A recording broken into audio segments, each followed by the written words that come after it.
Everybody ready for WBZ? Yeah, that'll be interesting. Yeah. I'm looking forward to it. Ken, how do you like that 1000D? Yeah, I love it. Oh yeah, they tried it out. Yep. Got it. That has got to be the best radio that Yaesu has ever made. Yeah, I've been looking for one of them, and it's in an incredible condition. Which one is that, Larry? That's the 1000D. 1000D. Yeah, it was a good radio, yeah. Yeah. Even for an older rig, the receive is really good on it. Yep. I'm sure it's nothing compared to the new ones, but yep, got it hooked up to the computer with my logger going now and should be ready. I have one, figuring out the menu programming it though, figuring out you really have to dig into the manual on that radio. There's nothing intuitive about some of the programming that you do with it. Yeah. I think that's true of Yaesu, period. I tried to reprogram my VHF mobile that I use at a base station to go in an organized way instead of putting things at random. And it was painful. It's not intuitive. You have to do certain order of things and then nowhere is documented. So you have to stumble upon it or somebody has to tell you. And I had to stumble upon it. I found it painful. But when I programmed the DMR radio, that was DMR issue though, that I had to research it thoroughly. But Yaesu is painful, I find. It's not very user-friendly. At least the radio that I've been using. I have the A91, which I know better. I'm more familiar with it. And then the FTD 100, FTN 100DR, which after I bought it a year later, they discontinued it. Yeah. Yeah, even the 2980, I got same thing with that one. That's just 2 meters. Well, I've got a Kenwood, which is pretty easy. It's very easy to program. I've got a couple of Yaesus. Once you have the older Yaesus, once you have the general idea of what they're doing, or excuse me, how they work, then they're very easy to program, or most of it is. This one is the worst. Oh, I've got one of those. That's not bad. That's not. Once you get an idea how it works, it works. Well, every time I haven't used for a couple of weeks, I have to get retrained on this one. Was that the VX7 you were showing, Jürgen? That's a VX7, yeah. Yeah, I have, but I'll tell you, it is a do-all radio, that's for sure. Oh, it certainly is. It's a nice radio, but I tell you, if I haven't used it in a while, you have no clue how to turn it on even, except if there's still a red button, and that's a good thing, Okay. Yeah, we used to put them when we first started kayaking. We put it in the PFD pocket with a speaker mic. We'd be talking to each other out in the middle of the lake or in the middle of the river. And at one time or another, I think it was Charlie there in Southwick. He got really upset because we said we were maritime mobile, which we technically were in the middle of the river. But he said that wasn't maritime mobile. But go figure. You have to be in the Maritimes, I guess. You have to know Charlie. Charlie is right. He's quite the character. And how are you, Steve? Are you home or are you in Maine? And you're muted. Okay, how's that? That's good. Okay, so I just got home a few minutes ago. So I'll be heading back up tomorrow. I'll stop off at the expo. The expo tomorrow. I did go by there a little bit and didn't seem to be too much going on. So I figure I'll spend time there tomorrow. Yeah, I have friends that are there today. They said it's pretty dead, but tomorrow's going to be the big day when most everybody is in. And I've got somebody who wants to be admitted whose name is Screen, which I'm not admitting. Does anybody have any idea who that could be? Screen. Yeah, I don't know. I'm not going to admit them unless they have a name or a call. Yeah. Don't know. I have no idea either. That's the thing. You can always get rid of them, right? Well, I mean, I can remove them. I'm just sitting there looking at them and I'm wondering if they'll send me an IM or a text message or something. Because I have there's no identification on there. None at all. That could be their last name, Jim Screen. Yeah, right. I suppose. Yeah, like Kramer. There you go. I keep looking at it, but I have no clue who it is, so they are not entering in yet. And Gary, are you going to need?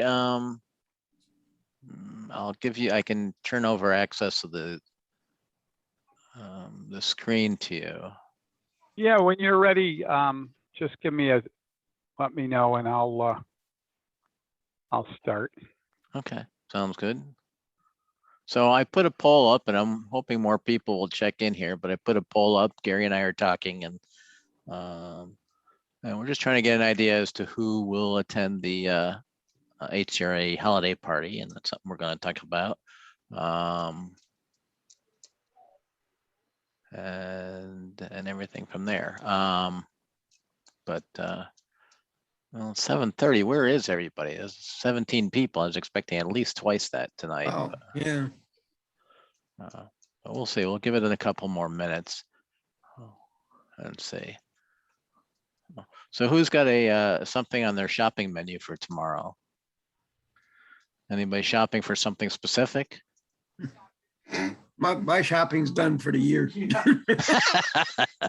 For 5 years. Yeah, probably just some connectors. Yeah, I can Yeah, do that. Connectors, things like that. That's a nice place where they moved it to too. That hotel. I haven't been there, so Yeah, I've been there for other events, A lot closer too. stuff. It's nice. well, Boxer was kind of getting long in the tooth. And I guess they kept jacking their prices and weren't very easy to work with, and so they started looking around. I talked to a fellow today that I hadn't talked with for a while. I've known this guy for about 25 years. Never knew he was a ham. He never knew I was a ham. And the way I figured it out, he's one of the presenters tomorrow. And I looked at the name and I said, boy, that name's familiar. And I yelled down to my wife and I said, what's Derek's address and street address? And I looked it up and looked him up on QRZ. Yep, same guy. So I called him on the phone and I said, I'll see you tomorrow. Small world sometimes. I know. That's right. My last QST that came in, I had a little note stuck in between it. And it says, hi from your park once a week mailman or postal, whatever he called himself, and Jeff, W1HYN, who lives in here in town too. I had no idea he was even a post office worker. All right. Well, why don't we get things rolling here? We got a bunch of announcements. Hopefully more people will straggle in here. I appreciate you guys joining us on Zoom tonight. I wish we were meeting in person, but our meeting location does not permit it yet. And with everything else going on in the world, I don't think we're going to be meeting there for at least another 4 or 5 months at the earliest, if at all. But anyway, so what I'd like to do is I'd like to ask you all if you've got cell phones or alarms or anything in your immediate location around you to turn them off or mute them. I just muted both my phones here, and because we'd rather not have them going off, especially when the guest speaker is speaking. And if you don't know it, September 1st is dues time. It's when the club starts its next fiscal year, and dues are just $15 a year. And unless you paid for multiple years, everybody's dues are due. You can go online and pay on the website, and through PayPal, or you can write a check and you can mail it in. And Dwayne KC1FQV is our treasurer, and he's collecting from both locations and watching everything up close. So if everybody can go and do that, that's great. The dues, it's, at $15 a year, it's not a lot, and it goes to pay for things like Zoom, the website, club activities like field day, raffles, all sorts of things. Lots of little expenses, even though we don't run repeaters, there's still lots of expenses for the club. So your $15 a year helps pay for that. And Monday night is the 10-meter net is beginning again. I think Marcel told me that KC1 Gary there, KC1JZR is gonna. Are you gonna be net control this Monday, Gary? Yes. Okay. So he's going to be starting up the 10-meter net. That's 28,375 at 7 p.m. Monday night, and hopefully you'll come out and join us. One of the things that one of our members suggested to me a number of months ago is he kept telling me he buys a ton of stuff on Amazon. And right now, back then, his money, his charity of choice through Amazon was one of the other radio clubs. He said he would rather have it go to the HCRA. So the board talked about it, and through the work of Dwayne, KC1FQV, we now have an Amazon Smile account. There's directions on how to set your Amazon purchases so that HCRA is your charity of choice, and I think it's 1/2 of 1%, Dwayne? Is that what it is? Yeah. So 1/2 of 1% of most of your purchases will go into a fund, and every 3 or 4 months, it'll be dumped into the HCRA savings account. It doesn't cost you anything. It's something you can do and sign up. And if you look at the latest Zero Beat, it'll tell you exactly how to do it. Ken, do you have any comments on what's involved with doing it, or is it, I mean, you did it for the first time. It was fairly easy, right? Yeah. Oh, yeah. It was easy. I just took a screen capture of what's in Zero Beat and just kind of went along with it. No, Okay. do that. Yeah, I changed mine. I had mine going from the Boy Scouts to the HCRA since I'm not doing Scouts anymore. So this is something you can do if you buy anything at all on Amazon. Like I said, it's free, it's easy, and the club will get a little bit here and there, and it's all appreciated. On Monday evening, also at 7 p.m., the Franklin County Club is having a Skywarn presentation. Rob Macedo, KC1DY, is doing the meeting, and Rob did a talk for HCRA, I think about a couple of months before the COVID hit. So he's a great speaker. He's very informative. He's very into Skywarn and emergency communications and everything. So that's on the Franklin County Club on Monday night. You can go to fcarc.org for more information, and it should be detailed up there as far as the Zoom link and all.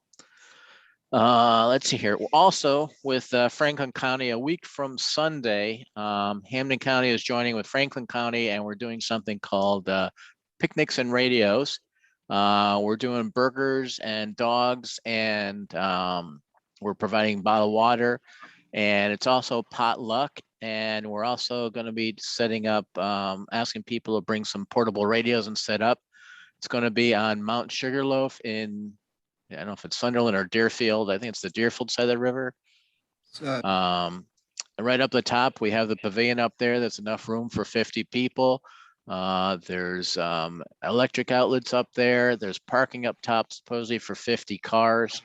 And the clubs are offering it free. It will cost you $5 to drive up the mountain if you're a Massachusetts. If your car is from Massachusetts. If you're coming from outside the state, I believe it's $20. So come and join us. It's like I said, it's free. We do ask that you RSVP, And again, information on that is in the current Zero Beat.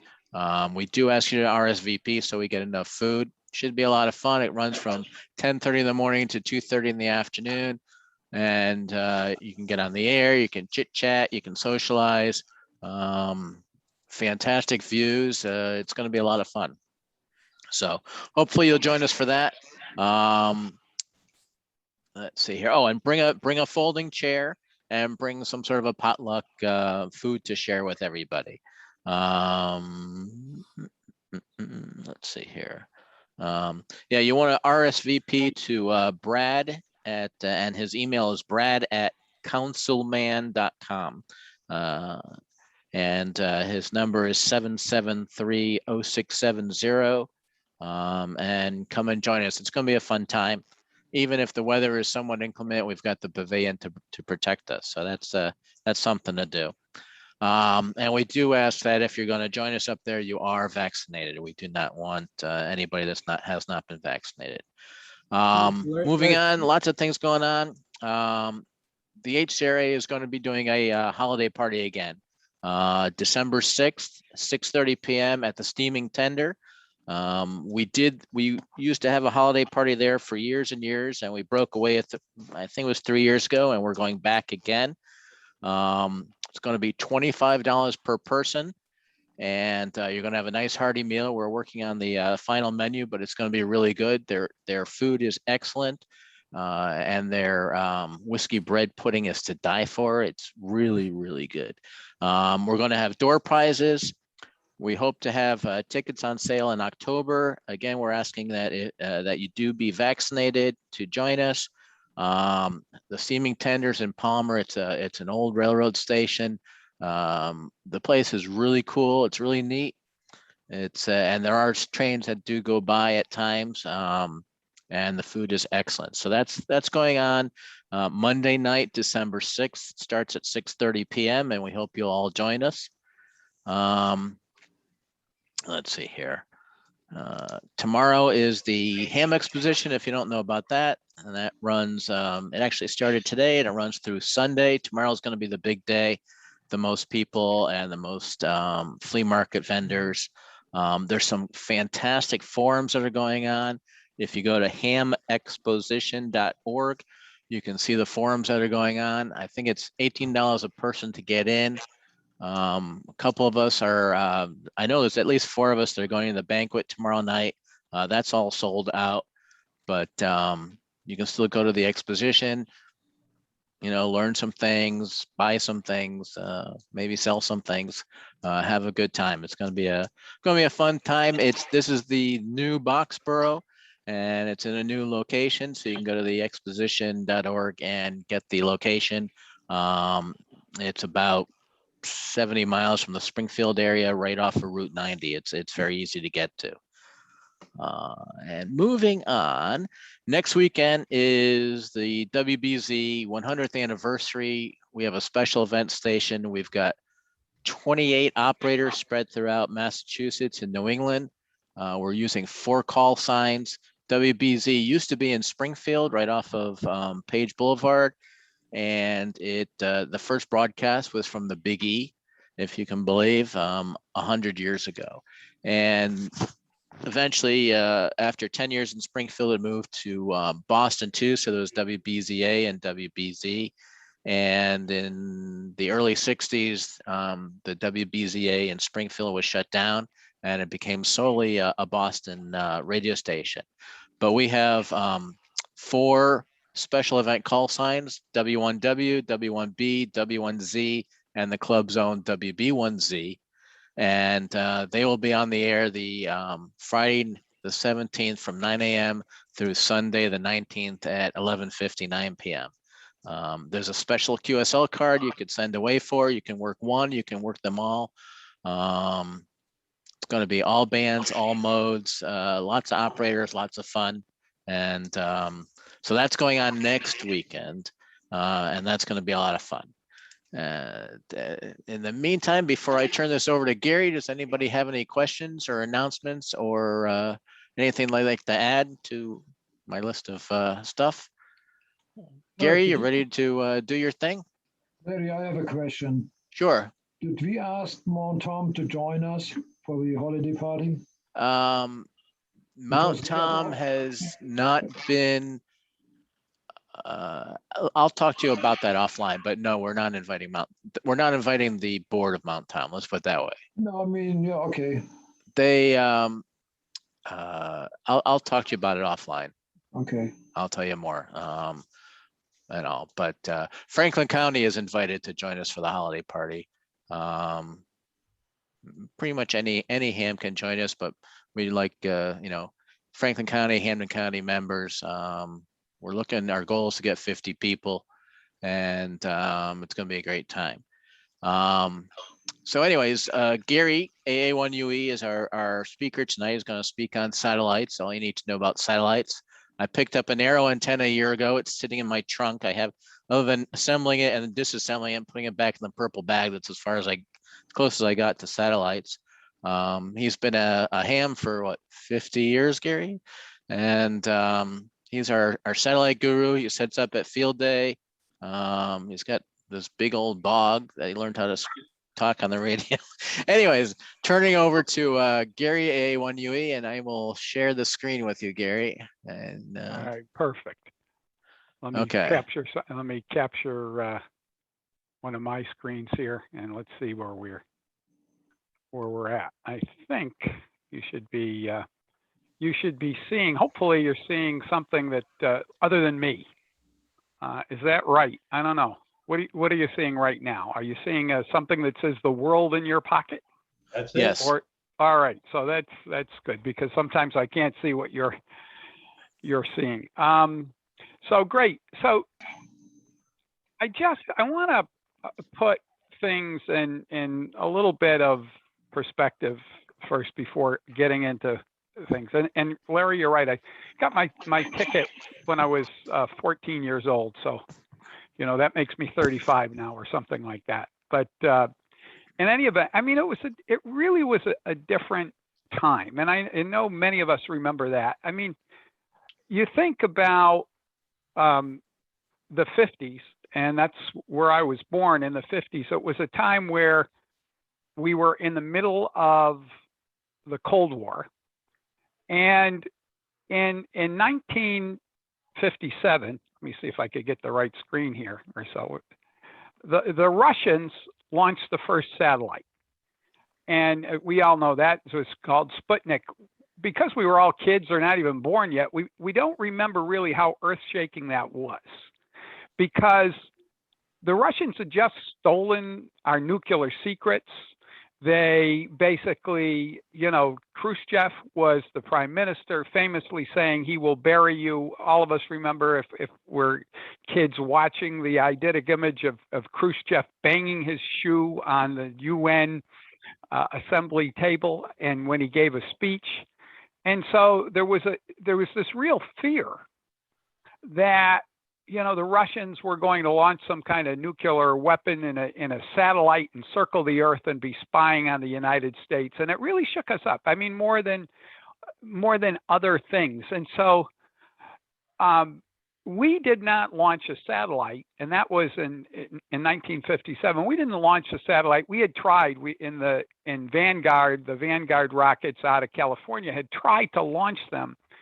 And we, of course, all our events were public, and we had one failure after another. Finally, we did get a satellite up that was about 20% the size of Sputnik, and about 9 months later, after a lot of public failures. And I mention this because this was that kind of time where people were fearful, and yet not a very long time later. And hams were really instrumental in terms of the Sputnik was up and hams were already tracking the satellite. I mean, and we don't sometimes appreciate the greatness of our hobby and how we've been ahead of the game. And I think some of us remember, what those radios are, the Hammerland, maybe it's an HQ 170 or whatever that they're tracking the satellite with. And so, but it wasn't good enough to track it. We had to say, well, somebody got the bright idea of let's build a satellite. A bunch of hams in California, and they put in, I mean, which was an idea. How do you, there was so much stuff unknown about space, about the kind of hardware, about what the gamma rays would do, about what kind of forces could the electronics withstand. And yet hams got together and decided that they were going to build a satellite. I mean, you think about that's just kind of a way America works, right? But can you imagine a bunch of guys, not coming home at night, they're working in somebody's garage, building a satellite and where are you going, honey? Oh, well, we're building a satellite. Yeah, sure. Who is she? Who are we seeing? Who's she seeing? And so those are, it really sort of, you have to go back to sort of have it capture your imagination. And there it was. That's a picture of our first Oscar one. We called it Oscar, Orbiting Satellites Carrying Amateur Radio, and that's where the name came from. And we still call them Oscars today, even if they're not launched by the United States. So we got it up, and it was working. What many people don't know about it, why one of the reasons the government launched it was sort of as like a red herring. Along the same time, we launched the federal government launched its first truly spy satellite. And that was only, 3 years later, 1961. And so that's where it started. And hams have been building satellites ever since. So how do you get to them? How do you track them?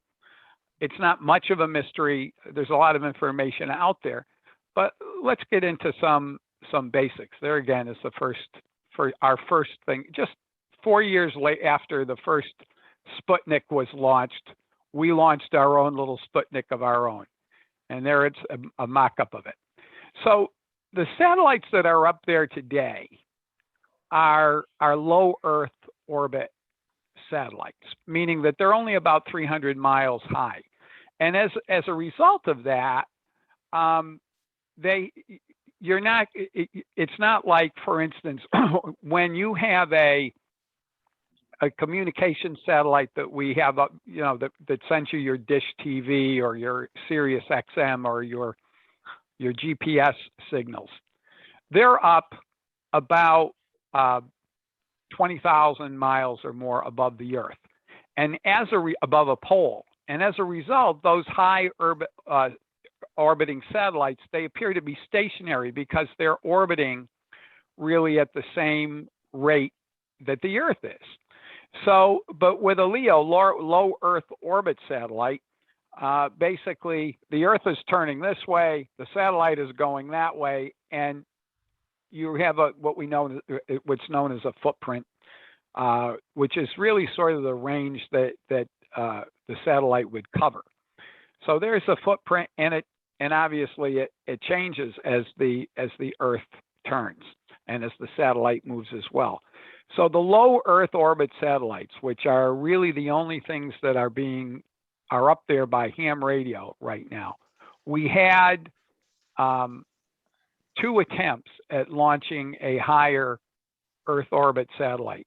One of them was a complete failure, and probably nearly 20 years ago, we launched something called AO40, which was not really it wasn't going to be stationary, but it had a very elongated orbit. So it would go out about 30,000 miles and come back. So it was in view of the Earth a long time.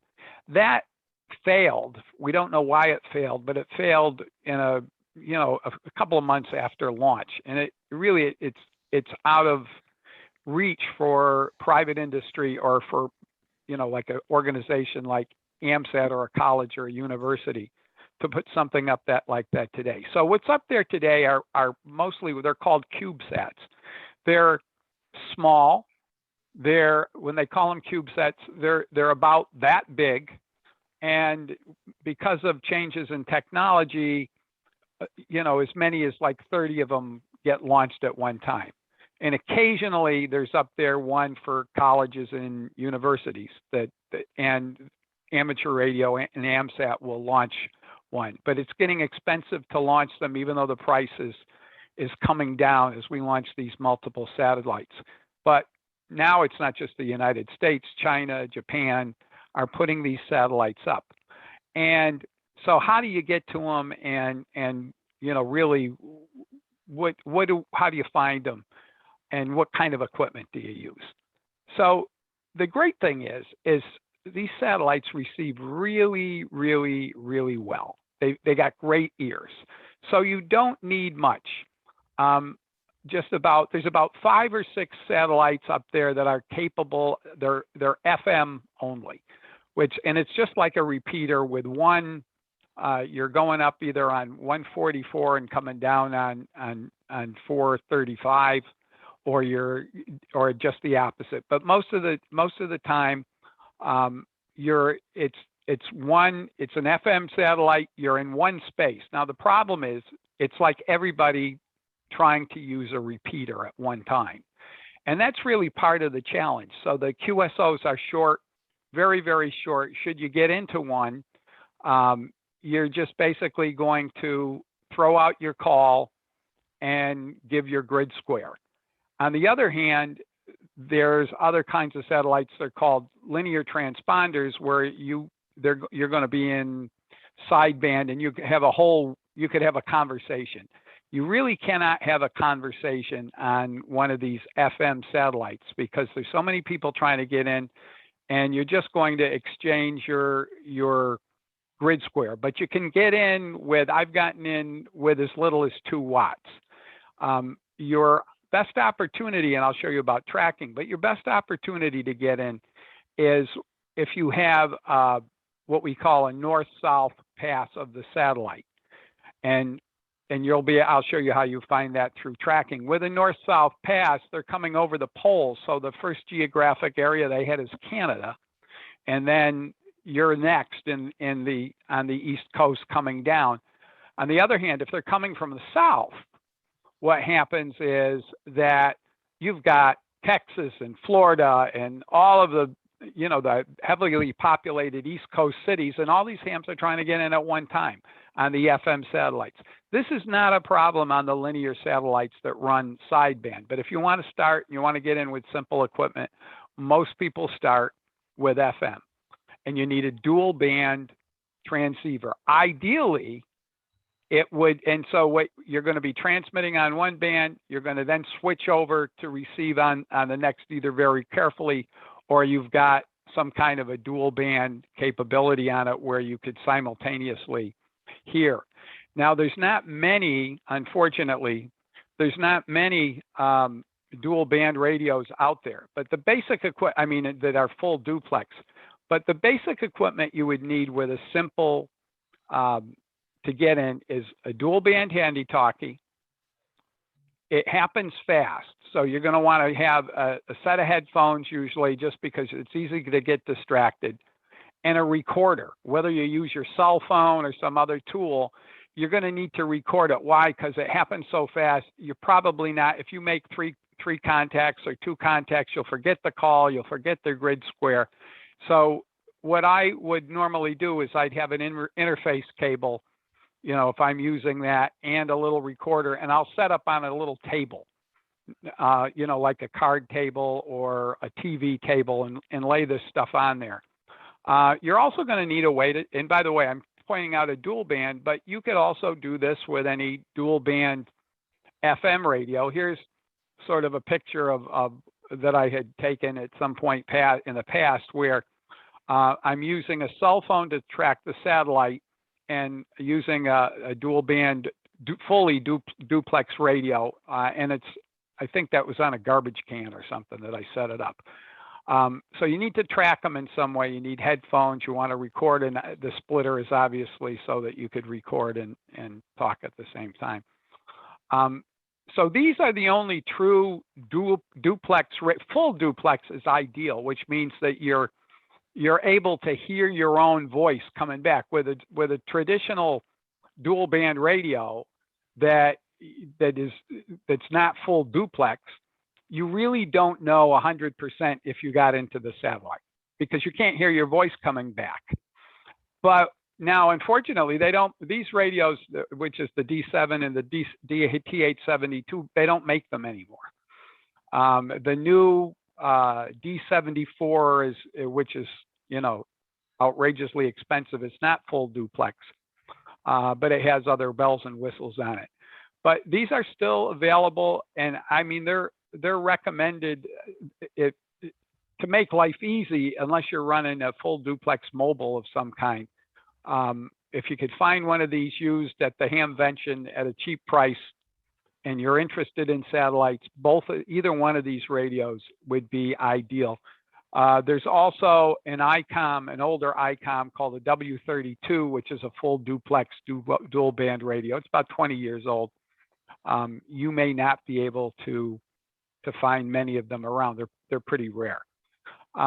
So you can't just use a regular duck antenna, as I indicated. You got to have some kind of extended antenna. This is from MFJ. It has a BNC to connect, but this is ideal if you're not going to use a beam.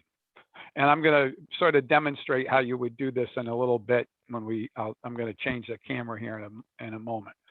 So this diamond antenna works. It's not quite as long, but it will still work well. But you need some gain. You know, a typical rubber duck, you might be able to hear the signal but you won't be able to get in with a rubber duck that just eats too much. You know, it just eats too much of your signal up. So something like this. Thing is if you do get one of these antennas, be careful because most of the SMA, this is a BNC connector. Most of the SMA connectors, you know, you'd need an adapter. And this puts a lot of weight on the end of your handy talkie. I mean, if you're not paying attention, you could actually, you know, a lot of the connectors are just soldered into the board of the radio. So if you put too much pressure on them, so there's an adapter you could get that will relieve some of the pressure on if you use something like this. This, not really a problem. It's a flexible duck and it's not that much different, but you know, with most antennas, bigger is better as you move along. So that's an ideal one. Now, Larry mentioned, oh, by the way, you, let's say you're working from home or you're working from your car. You don't, because these will hear relatively well. They got pretty good ears, but when they're transmitting down, they only have like, many of them only have like 1/3 of a watt or 1/2 a watt to transmit. Well, the thing is you're going to want to have an antenna pattern that as the satellite goes, if you passes over, you want to be able to capture as much of that signal as possible.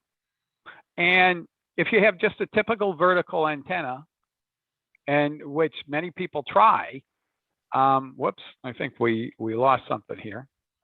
If you have for some reason, let me see what's going on. I know you could hear me, but my signal just changed. Let me, are you still able to see the slides? Yes, Okay. we the purple slide with the vertical and the Yeah, polarization we just pattern. had, So, I think my camera's back here. So any event, but so what we're doing here, you could, and I've worked a lot from my car with just simply a vertical antenna, but you have to change the pattern because we all know what I'm going to change cameras here. Excuse me, we're having these challenges. We all know, I think the battery on the other camera went. Here we go. And all right, there's my beautiful puss. We all know what your typical vertical antenna is, you know, has the greatest lobes closest to the ground, right? I mean, basically and has a low angle of radiation takeoff. Well, that wouldn't work too well with a satellite that's passing over your head. So the interesting thing is if you just simply take a quarter wave antenna and you tilt it at a 30-degree angle, you have more of a dome or this kind of, basically squished balloon type of pattern. So you're able to pick up if the satellite is overhead or, not low to the ground, you're able to get a better chance of capturing it. So basically what I've done, especially on transmit, is had my transmit antenna, if I was in the car, just take a quarter wave and tilt it at about a 30-degree angle. I did it very scientifically, like putting it on my trunk and tilting it. And it works great on transmit because they have very good ears. You have to worry about how are you going to track them on receive because of, all the ground noise and the fact that some of these radios are, especially a lot of the newer radios, they're very broad. And so they pick up a lot of extra noise. They don't have that great a signal to noise ratio. So using some kind of directional antenna, and I'll show you how to use one of these things as a directional in a moment. So just moving along, guess what Larry just mentioned? The arrow antenna. This is one of the standards for really, getting a little bit of gain on it. Is there a downside to it? Well, you got to hold it and point it and talk and, record, but it's, so what this is obviously you can see this as and I'll show you how to use that in a moment. You've got one set of elements on a vertical plane and one set on a horizontal plane. And the signals don't necessarily come down that way. They could come down at all sorts of angles. And so what this antenna does, you can get this in two versions, basically. One has a diplexer built in. So you have one cord coming out of the radio, and that's into the radio. The diplexer is very low power, so you don't want to run more than 5 watts into it. It might be rated at 10 watts. If you're going to use this with a little bit more power, being aware of, RF limitations and how you shouldn't be in front of fields too much, then you could run it with, separately with 2 cords coming in, and then you might use an external diplexer on it, or you might run it into 2 separate radios, which I've done. I meant to bring down something else to show you how we work the linear satellites. But suppose you're cheap. Most hams are cheap, thrifty, and you could build a tape measure beam, and there's plans all over the place. This one is from January, I think, 2012 QST article. If you subscribe to QST, you could find it in the archives. I could give you. I'm going to put together some links as well. So, but it doesn't have to be expensive, especially if you don't even know. I don't even know if I'm going to get into this. I don't know if I'm going to like it. Well, you could spend, about $15 and maybe an hour and a half of your time or to build something like this. And if you don't like it, if it's not your cup of tea, you haven't made a big investment, other than you may have learned something along the way. So how do you find it? Well, what the heck is this thing? How do you know where the satellite is? Well, as Larry mentioned, I've been doing this for a while, and I tracked my first satellites in the 70s. And they were all linear satellites at that time, meaning there were no FM birds. But the only way we knew where the satellite was the ARRL had a bulletin.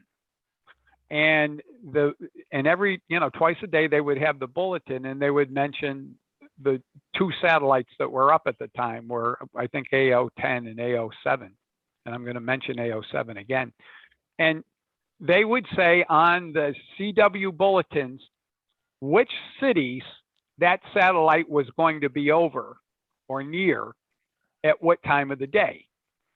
And you would you'd have to copy CW at 20 words a minute or have a teletype, because they also gave it. So you'd copy it. And then basically what you would use is, this is, a globe with a plastic overlay. This is the track of the satellite through it. And oops, I guess we're, not that you're losing any great when this thing, my computer keeps on falling asleep here. Not that you're losing much by not seeing me, but by the same token, it can be a little disconcerting, I suppose. So basically you would turn that wheel, it was a plastic overlay, and you'd be able to sort of figure out, all right, what's the pattern of the satellite, where it's going to be. There were actually two, and you could see the circular on the bottom. Well, that was before computers and everybody had one. So now everybody has access to some kind of a way to track the satellite and hit the footprint. So, which moves obviously, as I mentioned, as the Earth turns. So the thing is that most of these satellites are only in view, depending upon the pass, how far away it is. They may be in view from as little as 6 minutes to as many as 19 minutes. And the oldest satellite that's up there is AO7. It was launched in the 70s. It's a linear satellite. You can't use FM to get into it. It was launched in the 70s, and then it went to sleep. Apparently it was, and about 7-8 years ago, it just suddenly woke up again. And we think it was, just operating on solar panels. Well, that's the highest orbit satellite up. It's up about 150 kilometers higher than all the other satellites, which means it has a bigger footprint. And so if you get into that satellite, you can, for instance, I've spoken to Europe on it several times, got QSL cards from France and the UK, but it only may have that common area where you're able to talk to Europe and the US. It might be 3 or 4 minutes or 2 minutes. So you just have, by knowing where the track is and tracking it, you'd find that out. So basically it comes up, it's going to, and by the way, this of course shows the satellite going overhead. 99% of the passes don't go overhead. It's very rare.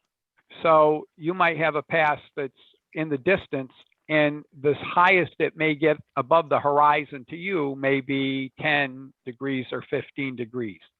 If you're working an FM satellite, you're probably not going to get into it, even with a beam at that distance, with a handheld beam.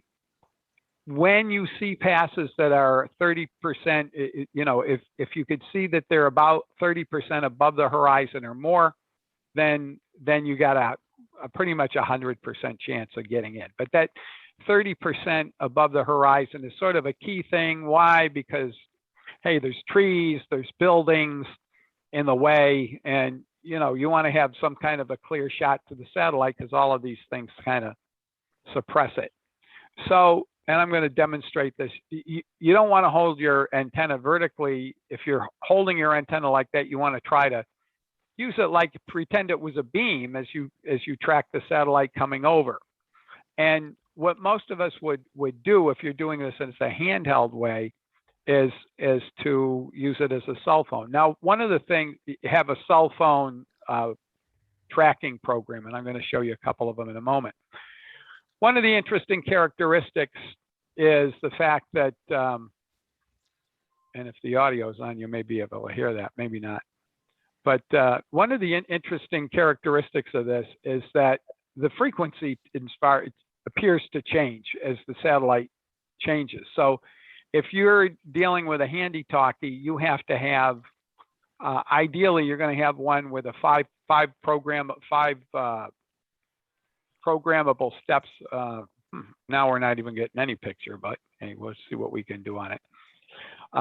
You don't need to see my wonderful face, I guess. But in all events, you would see you need to change the frequency, and I'm going to show you how you would do that in a moment. So one of the resources is something called WorkSat. That's WORK-SAT.org. And because of that resource, what you're able to do is, essentially the guy gives you, hey, these are the ideal ways of getting into this particular satellite. And so you could see here that what's happening is that as the satellite approaches, this is your transmit frequency, that's staying the same. You always keep your lower frequency the same, whether it's the transmit or receive. But your receive frequency, it starts high and it starts to drop lower as time goes by.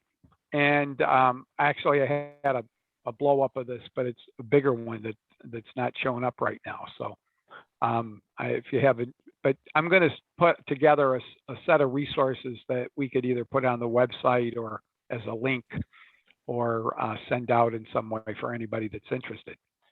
So how do you find it? Well, as I mentioned, you need some kind of a program. AMSAT has its own page, which basically you would just put in the satellite you wanted to get into. And the two most common FM satellites, if you're going to start there, as I mentioned, are SO50 and AO91. Those are the easiest ones to get into if you're going to start. There's still other satellites up there, and of course, the International Space Station is up there, and they sometimes in a great while they get on. But in all events, those are the two biggest ones. How do you find it? You could go to AMSAT and plug in on the satellite pass page, just your grid square, and select the satellite you want, and it'll give you a printout. Another great resource. Now, but how do you know if it's working? Well, AMSAT has a status page, and these are all of the active satellites that are up there. Yellow means somebody didn't, they heard a downlink, but they didn't hear anybody talking on it. Red means they didn't hear anything at all, and they should have. And you see all those blues? That means hams have communicated. This is a timeline. You can see it starts with August 30th, and this one ends with September 4th. So this shows, hey, and by the way, these CAS satellites, they're Chinese satellites. They're linear. They're easy to get into if you have a duplex sideband rig and you're interested in doing that. That's probably a whole other demonstration on how to get into that. But you could easily find out what's going on. Another great resource is Heavens Above, and that's Heavens-Above. And you just put in your location and click cam satellites, and they'll show you all the ones that when they're going to be in view. Couple of apps. If you have an Apple, an iPhone, or an Android phone, AMSAT.droid is a free app for tracking on your Android phone. And there's several SAT apps on the App Store. One is, this is SAT, but there's another one called ISS Locator. And you're saying, well, it only locates ISS. No, it also locates basically the satellite as any satellite you put in there. For programs, SAT PC 32 is a major one and I think they asked for a donation. It's through AMSAT. You can purchase it. It was written by a German. He keeps it up in really good shape. And a lot of you run Ham Radio Deluxe. You could transfer with that. Now, Mac Doppler. So in order to make the program work, there's certain orbital elements. And essentially, so those are called KEPs. There's about 7 of them in digital format, and these programs need what these elements are in order to track the satellite, because their angle and where it is changes as the satellite orbits the Earth and as it decays, because it doesn't exactly stay in the same exact orbit. They move, and eventually, these low Earth orbit satellites will end up in the ocean. So I don't know if that would play here, but this is if I guess you may not hear it if I'm going to try to enable, I don't know if I can do it on this end, Larry, but enable the audio on Zoom here for audio settings, because you can set it so to let me figure out where that is. I have no yeah, idea. it's under audio.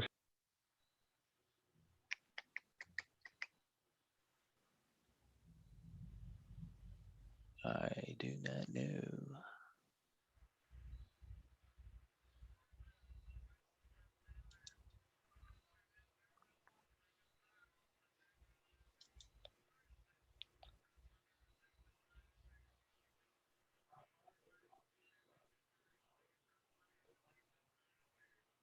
Hang on, Gary. I'm trying to figure this out. And I have no idea.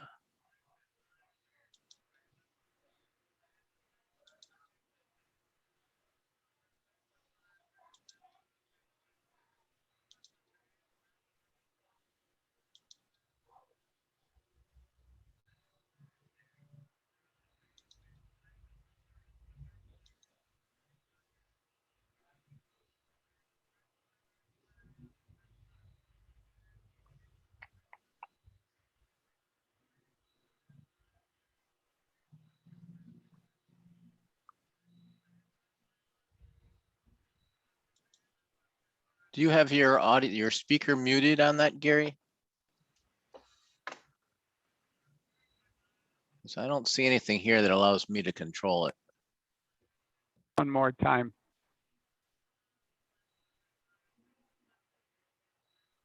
See if it shows up now. Let's try it.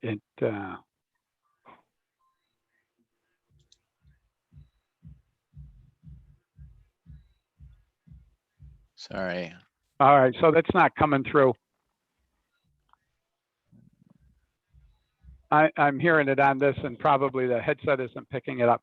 So I do want to switch the camera now, just to do a little sort of a little sort of demonstration, if I could pick it up here. See if that happens. All right. So another angle of the room. And so just to sort of point out a couple of things, an alternative, you don't necessarily need a full arrow antenna. If, like, for instance, if you have something like this, if you had a mobile rig or something, and a lot of us have more than one mobile, we could, you don't really need if you have like 2 mobile rigs, you have one for transmit and one for receive. And so you could put something like this, or angle a quarter wave on your car and park in a stationary place, and you could use this as, something as small as this. I know many of you do fox hunts to, to track the satellite. Another popular antenna, this is called an elk. And sort of the advantage of this is it's a log periodic. It doesn't need a duplexer, and it's smaller. And a lot of people, it does come with a longer handle, but a lot of folks it's light. They just, do like this and to try to track the satellite. And because the satellite spins, and this is the thing I wanted to point out, when you have your cross polarized antennas like this, where you had if this was like a full, this is one of those packs that Larry was talking about. If you have a full crossband setup, well, you just don't hold the antenna like this. You're going to have to turn it, spin it, because the satellite is spinning. And by the way, ground reflections make a difference. So if you just have a handy-talkie and you just have a whip, it's still okay. What you would do, and what I would do oftentimes, is I would find a parking lot. And you really want to attract attention, but I would find a parking lot, and essentially I'd park my car in the direction of what the satellite was coming from. If I could find a large, like a Walmart or someplace with a lot of space. And as the satellite came over, let's just pretend this was a whip and not a beam. I would point it like this, and the reflection actually from your car hood gives gain. You get a certain amount of ground reflection, and you would, as the satellite would go over, you would do like this, and you'd pick up a lot of gain. Now, sometimes because the way it works, you would actually get a greater signal by pointing the antenna or your whip antenna, not your, toward the car, and it would pick up a right reflection. So it looks like you're dancing around and it's hard to tell people you're tracking birds, but they're going to want to know what you're doing. And, you have to, what are you doing out there, especially around 9/11? What are you trying to track, pick up some secret message? Now, I don't even want to explain it. I'll just say, oh yeah, I heard there were some birds around here and we're trying to track them. And, because then you get into this whole article about ham radio. So that's just sort of the quick and dirty of it. I'm going to change cameras that work here. I'll bring this one around so that I guess like everybody else, you like to know that you're being able, you see yourself in some fashion. So I'll fix that in a moment. And so instead of, now you could see the ceiling or my head, whatever looks better, I don't know.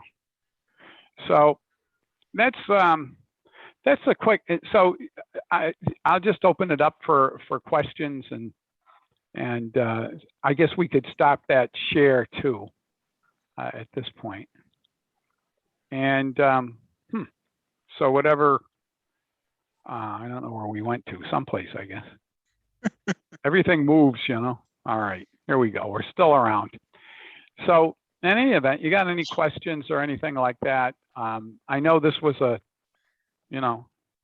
pretty quick. You mentioned the linear satellites. Are those sideband satellites or something else? Yeah. So I'm glad you brought that up because I didn't make it very clear. So instead of being on one channel, there's a whole band of, it might be 50 kc or 30 kc.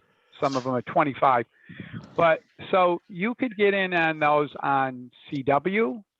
You could get on sideband. There's certain days where they're reserved for experiments. So you could try basically, D-Star sometimes on it, and or there's even digital satellites where you could you could put packet on it and come down, or PSK 31 and come down. So special days and special times for if you get into it. But the linear satellites are much more enjoyable to use.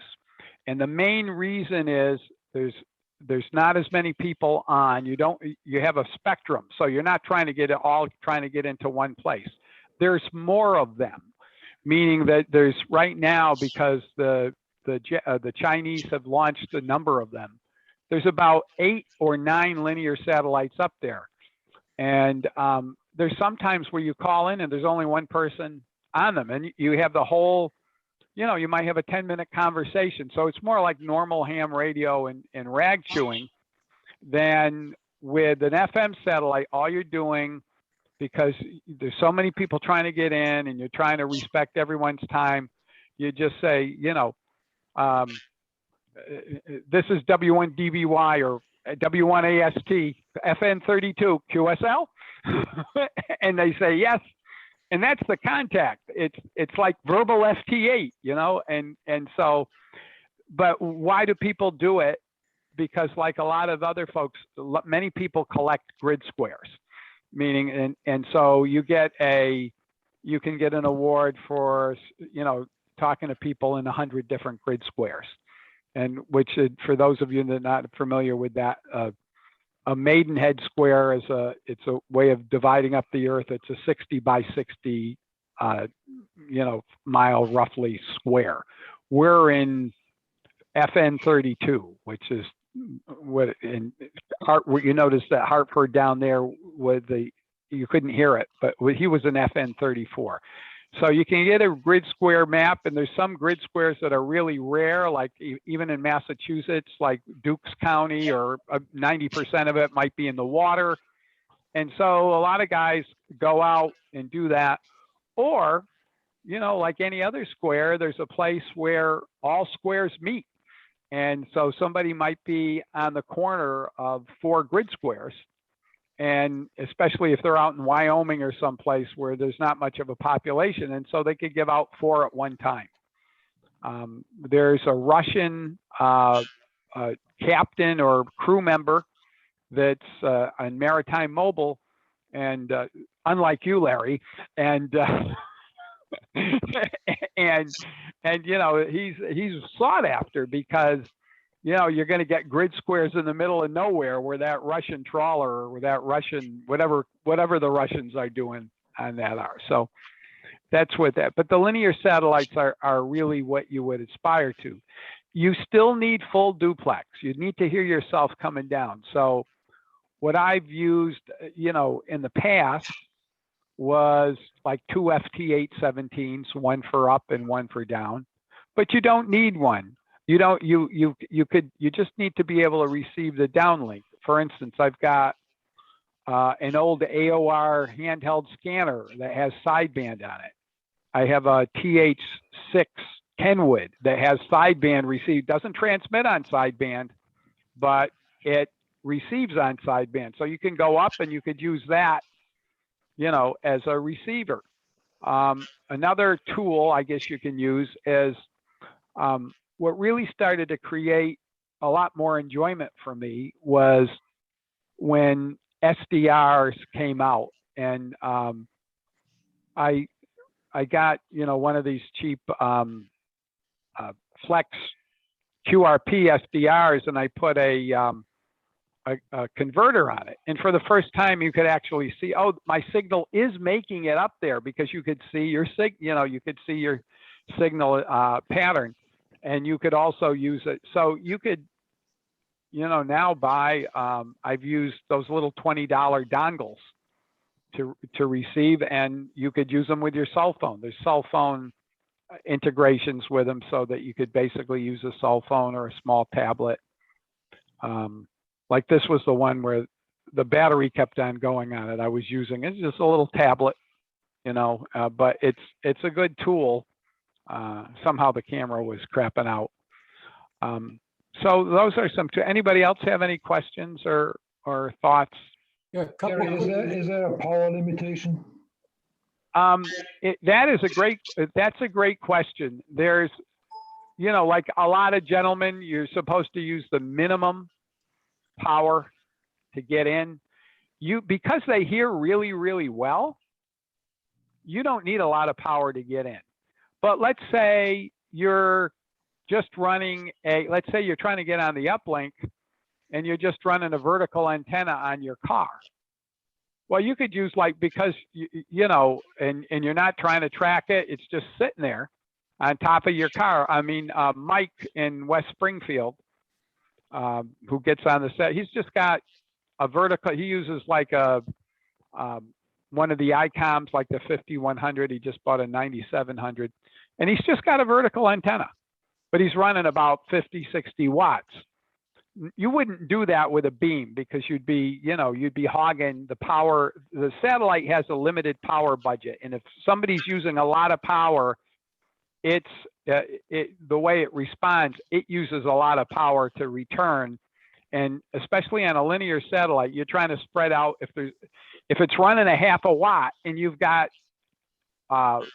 you know, even just three people on it, that is being divided among those 3 people. And if somebody's got an extremely strong signal, it's almost like a voting thing. Most of the power of the satellite goes in response to that. So you use the minimum power. As I said, you could get in with 2 watts, but if you're using a non-directional antenna, it's okay to use greater power. Gary, Bob, you had a question? Yeah. Sorry, I meant to get back on your email. Oh, no problem. We can do it in about 30 seconds now. First, I wanted to say thanks a lot for a great talk. Appreciate your time. So I played with FM for a while. I really had fun with it, and I've been excited to try to get into the linear stuff. Mhm. I've been listening to RS-44. I found that one seems to come in pretty well. Yeah, relatively new. Great. But you're saying the CAS Chinese ones are good too? The the XW series and the CAS series are, because there's a lot of them and they're loud, and you could, the way to do is to track their beacon first. Their beacons, which are, I think they're about 15 kc, if I remember right, or 10 kc below, or kilohertz below the band edge. And so and you could start to hear those beacons when they're like, 5 degrees above the horizon. And those are that's CW. That's right. You can hear it, but you could use sideband or CW with those. But I mean, on the beacon CW. The beacon is digital, and then yeah. it'll be, you'll hear. Well, there's two kinds. They usually have two. One, they'll have a telemetry stream, which is just like a digital squeal, and then you may hear the beacon, basically a CW beacon after that, or along with that. Okay, cool. But Now, you'll hear it, and it'll just say, it'll spell it out in Morse code, CAS4 or whatever it is. And then on the antennas, to get started, if I know that since the polarity can rotate, right, you're better off with a circularly polarized, right? If you're going to have two Yagis. Yeah, I mean, but if it's fixed, but you could get around that because you're actually going to, as you saw, you're going to twist the antenna yourself. That's what I do with the FM. But if I get on the linear and I got two radios and I'm twisting that, I kind of so that's a great point. And so what really sort of the next step when you get into it is to have, even on a portable, I've got this thing called Porta Rotator, which is a 12-volt rotor that interface all these programs. The satellite programs on the PC will also integrate with your radio and the rotor. So basically, you find the person, it automatically adjusts for Doppler, and it automatically tracks the satellite. Right. So all you got to do is get heard. But to your point, even when you're manually trying, if you have a fixed rotor, even when you're manually trying to adjust the frequency manually, and you're trying to adjust where the rotor is, because the beam only has so much beam width. The fellow that I spoke with in Hartford, WD9WDK, he's probably made thousands of contacts. And some people, it's like anything else. It's like typing or driving a car. You do it 1,000 times, and it's almost second nature. But for any of us that are, even myself, even though I've been doing it, I haven't, you don't have the time to do it every day. But if these guys do it every day, every day, and if they're working 3 or 4 passes a day, it's almost like doing it in their sleep. So, and that's it. And this is what frustrates people, because there's a learning curve. The muscle memory of, is like, you notice that with that FM satellite, the frequency started high and it dropped low. Right. Well, it's sort of natural that after a while, you sort of know, you adjust your own Doppler because you just know what's going to happen. Oh, it's mid-pass, the frequency should be here. Right. The other one small point that I failed to make on the FM satellites, they have a PL tone to get into them. But sometimes you're saying, I know I should be getting in, and I got the PL tone on. Well, they need to be activated by a separate PL tone. And sometimes people, especially early in the morning, nobody's activated them. And so, you try it, and this has happened to me where, gee, I should be getting in. Oh, I'll activate it, and then all of a sudden, I'm the only one, and then other people show up. Right. One more antenna question. I mean, a pair of those Yagis is close to $1,000, and then you got to get a rotator. I mean, depending on, if you go with the Yaesu, it's probably another 1,000. So you're 2,000. I saw your egg beaters and I got all excited. I'm like, now Well, but those aren't cheap Oh, either, you know. You- 300 a piece. That's 600 bucks. Yeah, you know, the thing is I tried like different things, and here's what I've come to the conclusion. That, you know, it's just to make things a little easier. You don't need to spend any of that money. You know, people are, you know, I showed the tape measure antenna, but it's much better. You could do one with welding rods. It would cost you 15 bucks. Yeah. And I've got, you know, you could buy used Yagis all the time or make your own. And you don't need to do that. You don't need the antennas that they sell for M Square for the satellite kit, which is the one you're talking about. It's called the satellite pack, which is, like you said, it runs, it probably run you $1,000 just for the antennas. They're really for tracking satellites that were in much higher orbit.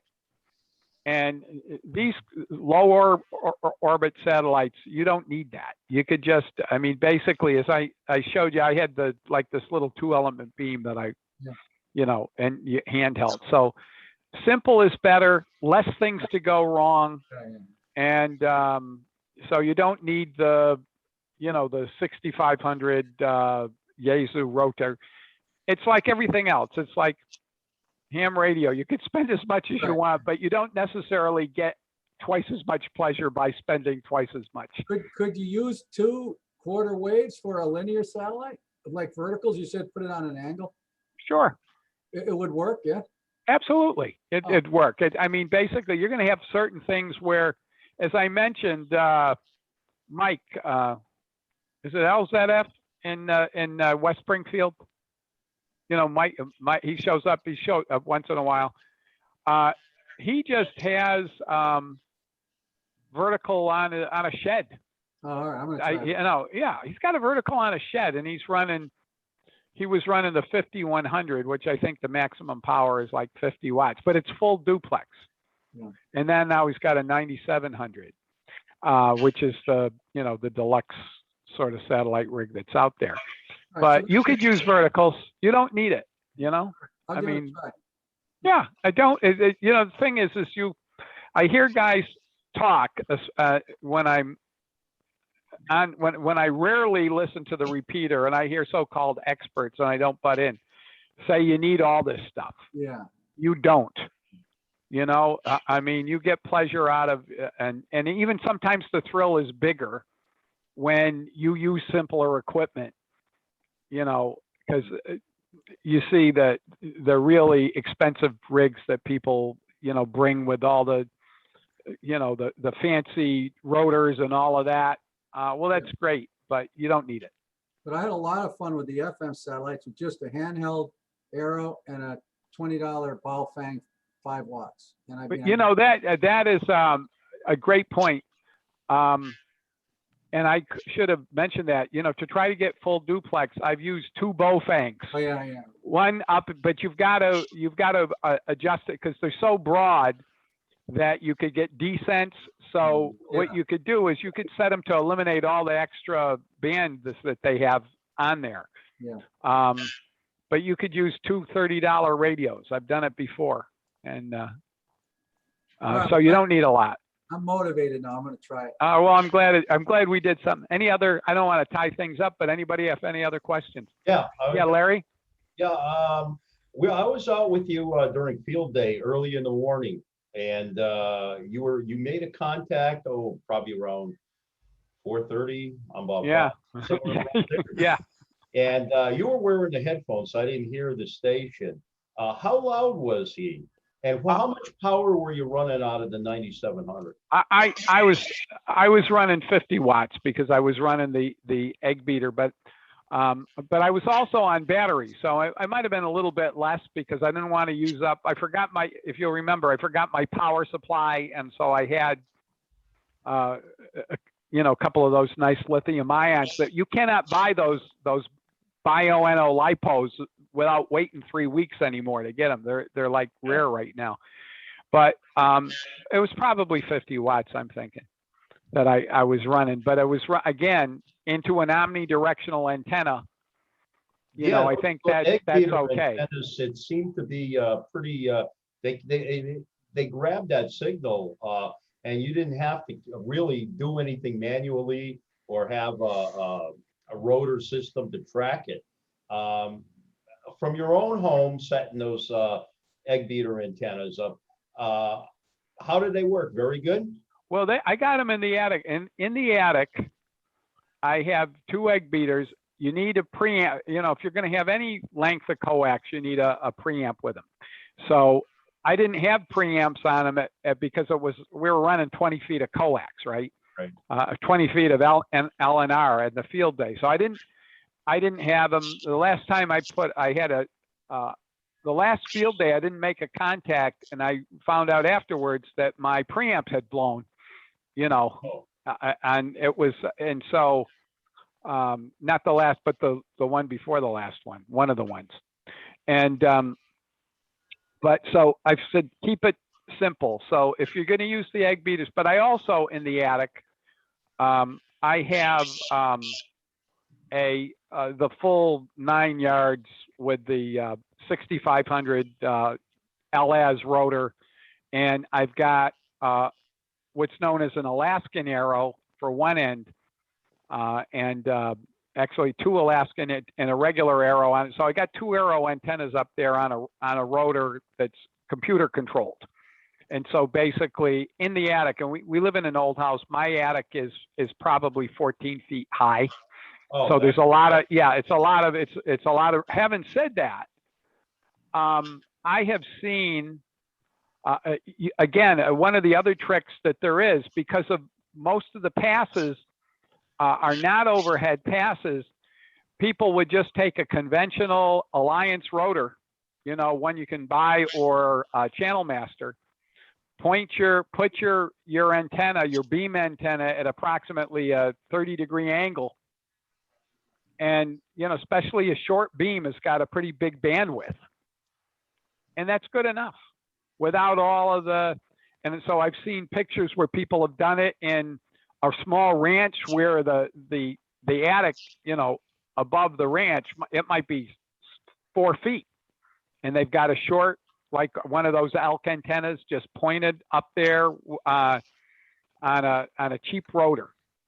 And there's a lot of, if you have a cheap rotor, there's like, the only problem with the TV rotors, there's no feedback in terms of you have to manually do it. You can't do it automatically. But for field day and portable use, the simpler you could get, the less things go wrong. And that's why one year I had the LAS rotor and all that kind of stuff. I made a contact, but it took me like 4 hours to set up, get everything, you know, between the tent and say, hey, just put those egg beaters up, no preamp, and short run of coax, and it worked fine. And to your point, the morning pass, again, I picked that because on the second day of field day, there's the first day, there's pandemonium. There's people that never worked the satellite. Everybody's trying to get in. The second day at 4:30, 5 o'clock in the morning, you know, people are still sleeping, and the satellite was coming from the north, which meant the only people I was in contact with were like the people, like maybe Montreal. Yeah. And so it was a lot easier to do it, and, you know, make life easy for yourself. Don't beat your head down, or, you know, I've made all those European contacts at like 5:30 in the morning.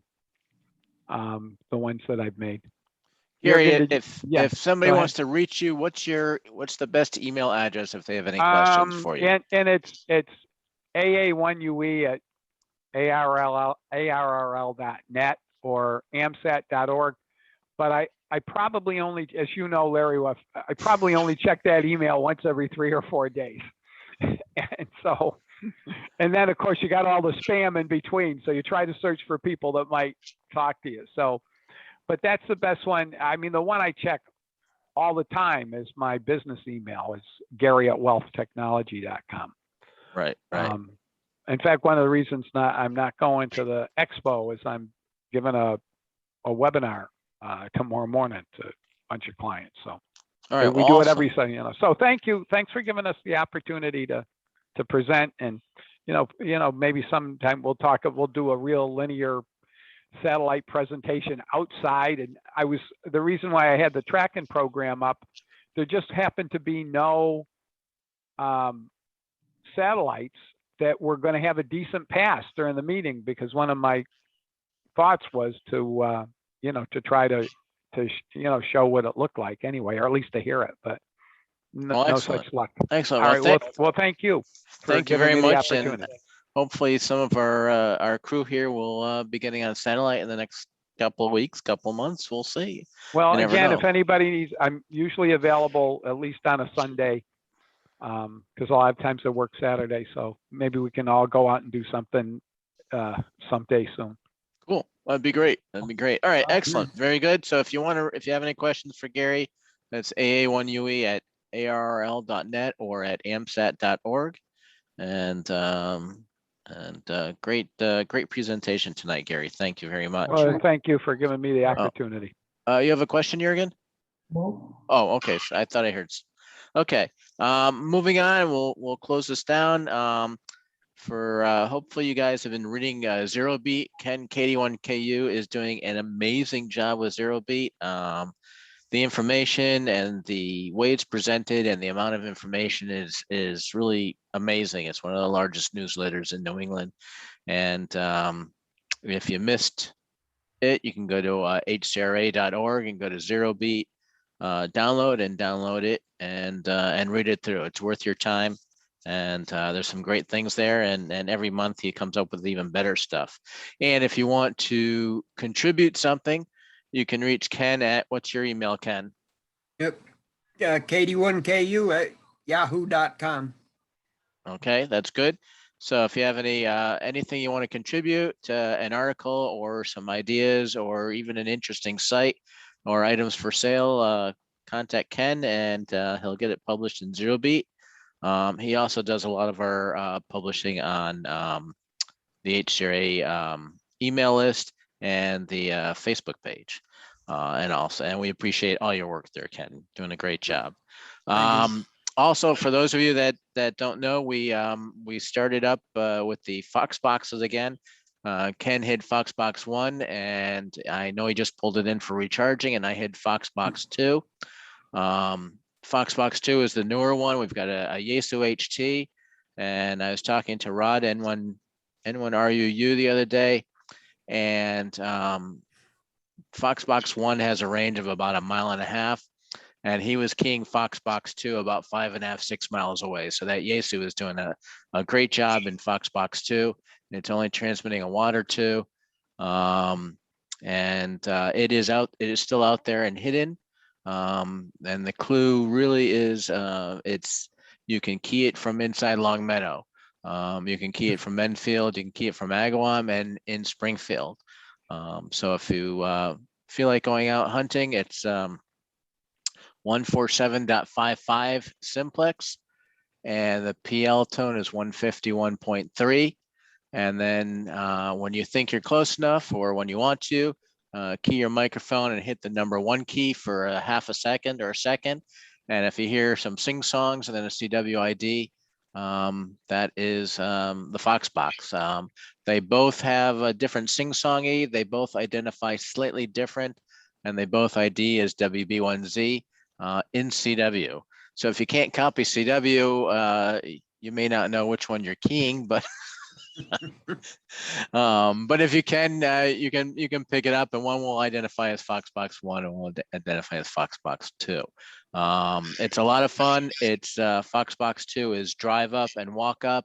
There's no hills or valleys or anything you have any challenges really, other than finding it itself. And it's a lot of fun if you haven't been out there. So that's Foxboxes, and our goal is to hide each Foxbox at least twice a month. We're not going to get it out there every week, but twice a month, and give you something to do on a weekend now that the weather is a little more calm and relaxed. We have upcoming meetings.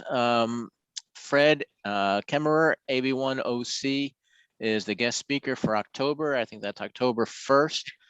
Fred is the president of the National Amateur Radio Club, and he is a very dynamic and exciting speaker. He's got some great ideas about things to do in ham radio, things to do with the club. He's done amazing things with the Nashua Club. And so he's going to be joining us next month on October 1st. In November, we have Bob. I won't try to pronounce his last name. I know Dwayne can tell me what that is, but he's N1NUG. He has a YouTube channel and he does all sorts of nifty things. I'm not quite sure what his subject will be, but it'll be something interesting.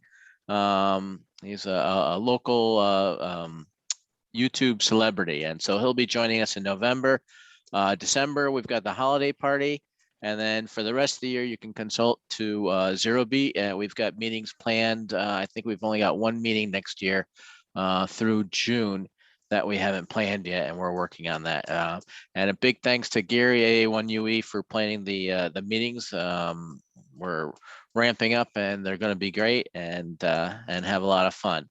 Are there any last minute announcements or comments or anything? Who's going to the expo tomorrow?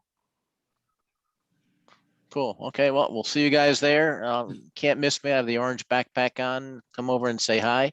I know they do have a COVID policy and you do have to wear your mask when you're indoors tomorrow. So if you go to the forums or inside the building, you have to wear your mask, but outside you do not have to. And obviously at the banquet for dinner, you don't have to. I know at least four of us will be at the banquet tomorrow night. And other than that, I'd like to thank you guys for attending and have a safe weekend and go play radio. Don't forget to join us at the picnics and radio a week from Sunday. And but read the Zero Beat, that'll tell you all about everything I talked WBZ. about. Oh yeah, and WBZ WBZ. going on next weekend. It's a really cool QSL card that's been designed.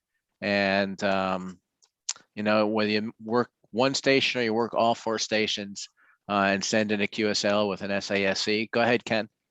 Yeah, I just want to mention today I got the 13 colony certificate in, so they're coming out. Yeah, he's done about 60%. I've had mine since July, but there were 13 colonies. They made over 250,000 QSOs, and he had a crazy number of certificate requests, and Ken KU2 US is the only one doing. I think he's got a few people helping him this year, but he does them all by hand and he gets them out. So it may be until November until he finishes all. I don't know how many, and then he'll tell us how many he's done, but it's a lot, far more than he's done in the past. So, anyways. Larry, quick question. Is the information about the WBZ and also the outdoor event, is that in Zero Beat, what you saying? It's all in Zero Beat. Yes, it is. Oh, okay, I'll check that out then. I had sent you an email, so ignore it. Sounds good. See, Ken, it shows how many people are actually reading it, and I'll have to go back. But yeah, no, it's a great source of information. And like I said, we've got 28 ops for WBZ. And 4 call signs, and we're hoping to do some of them will do satellite. There's going to be CW and sideband. There's going to be digital modes. There's some DMR and D-Star being talked about. So you can work anywhere, any mode, and log the QSO, record the QSO rather, and send in an SASC. You can go to any of the call signs on the on QRZ, and you can send an SASC and a QSL card and get the once in 100-year anniversary QSL card, because the next time there's going to be one of these is in another 100 years. So you, you can worry about it then. Anyways, thank you all for attending tonight, and we'll see some of you tomorrow, and hopefully we'll hear you on the air, and have a great month in the meantime. 7-3s. 73. Thanks, Ken, for a great publication. Good luck, Jared. Thank you. Have a good night. Bye-bye. Night. Bye now. Bye-bye.